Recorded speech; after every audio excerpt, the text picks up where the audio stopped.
When it is a stray dog,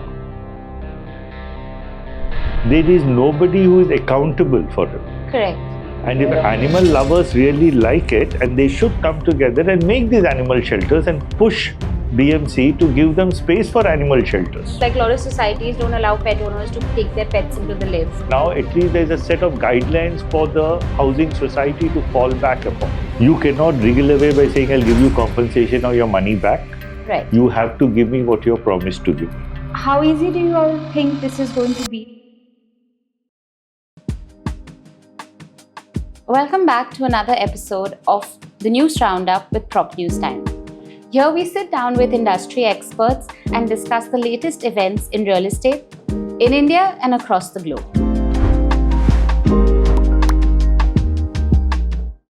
Welcome to the show. Thank you. Thanks.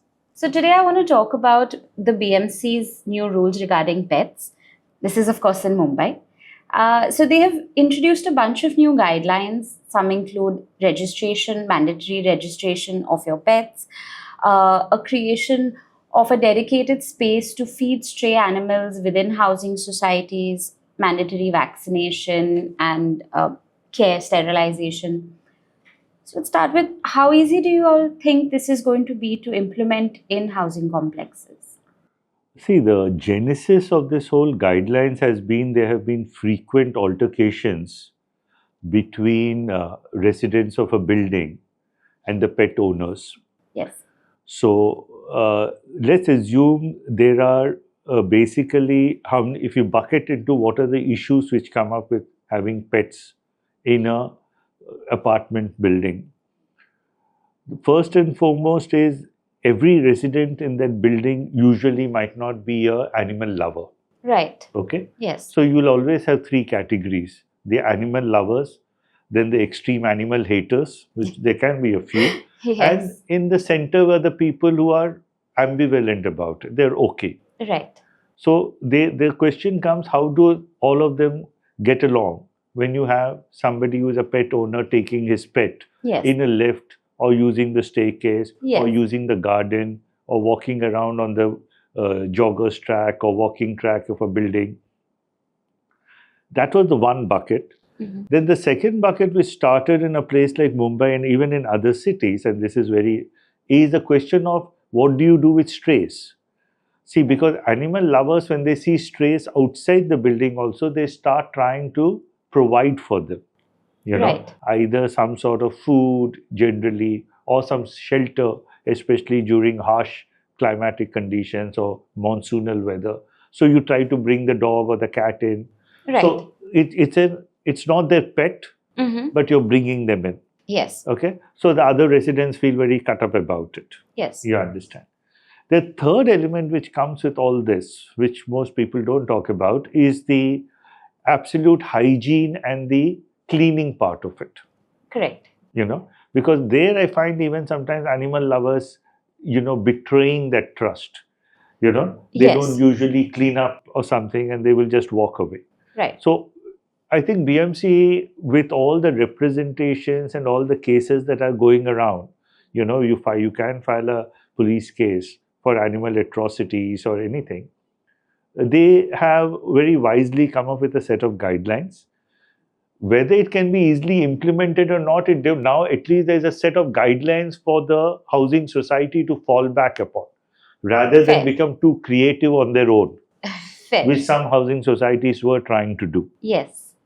I think the biggest issue, like I said, it did not start so much because of pets and regular people. Yeah, that is a one-off incident. If someone is scared of a pet entering the lift while they are in the lift, the owner will take Yes. their pet out or will go first, and you'll adjust. Those are small things that everybody adjusts. The bigger problem, actually, what most people don't realize, was the stray dogs and the feeding of those. Right. Now, and all animal lovers are very passionate about the cause, and of course, all living creatures deserve space and an opportunity. So, of course, dogs, cats included. But the problem is, it was many people don't realize that even pet owners are not very happy having a whole bunch of stray dogs around their Yeah. building. Their own pets are also not very I'm sure. fond of that or excited about that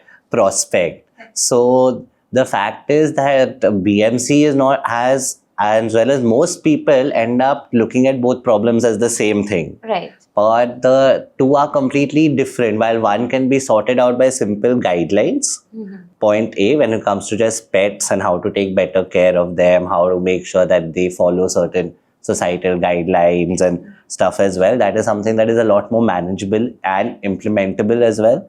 But on the other hand, so when it comes to stray dogs and feeding, you have to look at that as something totally different. And only then will you be able to come up with a logical solution. Because so many of these people even started, say, even when these dogs were rounded up and taken for neutering and stuff, many of them were not always relocated at the same places. So people started shouting, hey, they have to come back to the same place and stuff like that.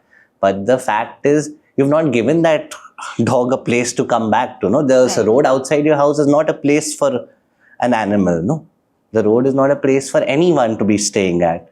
Why should even an animal be forced to stay there?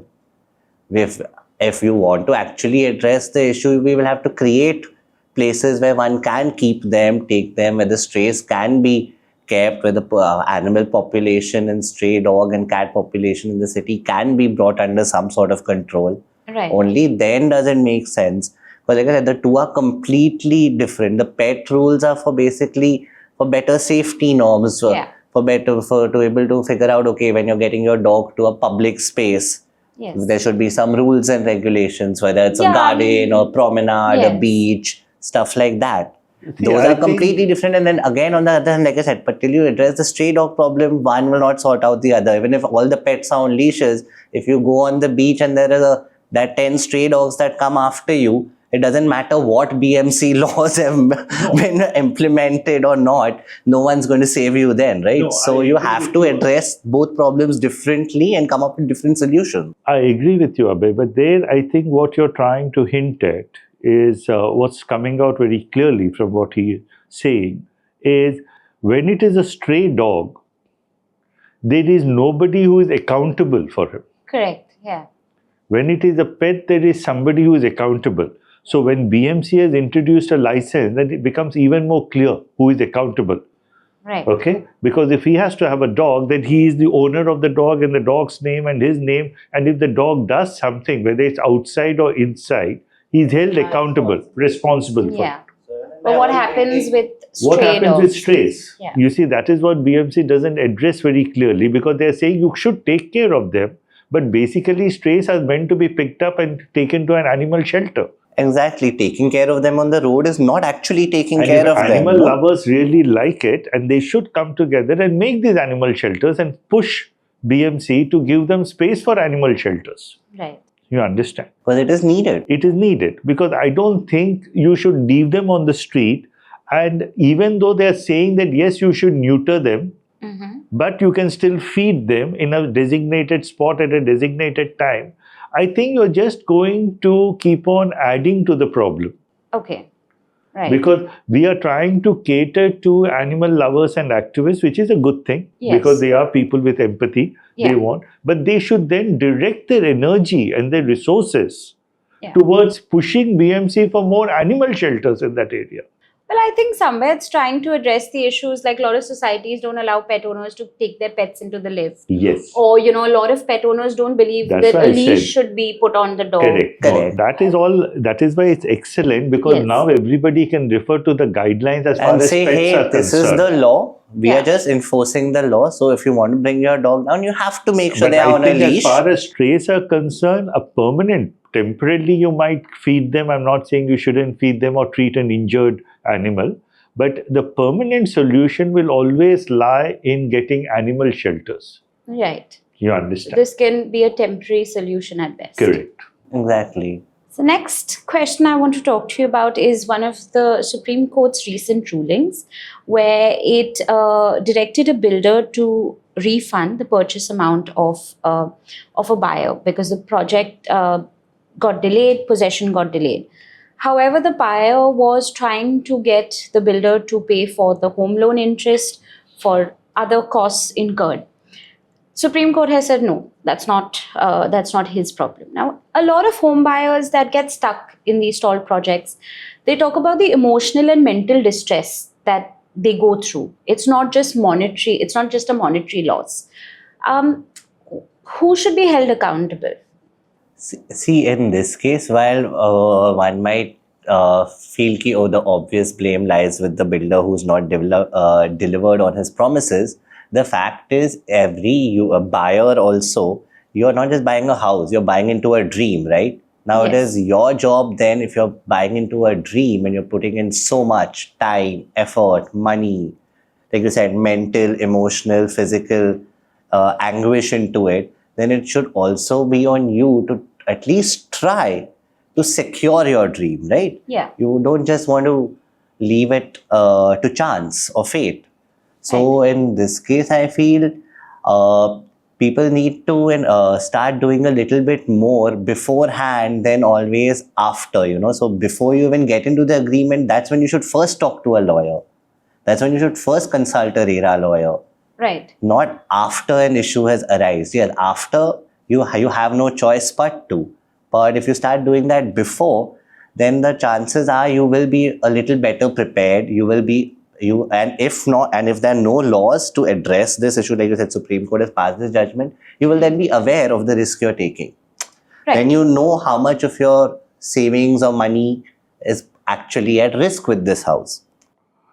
See, the way I look at it is under law, there is a provision of a specific performance which people Right. would ask for. Specific performance means, in layman's terms, that you cannot wriggle away by saying, I'll give you compensation or your money back.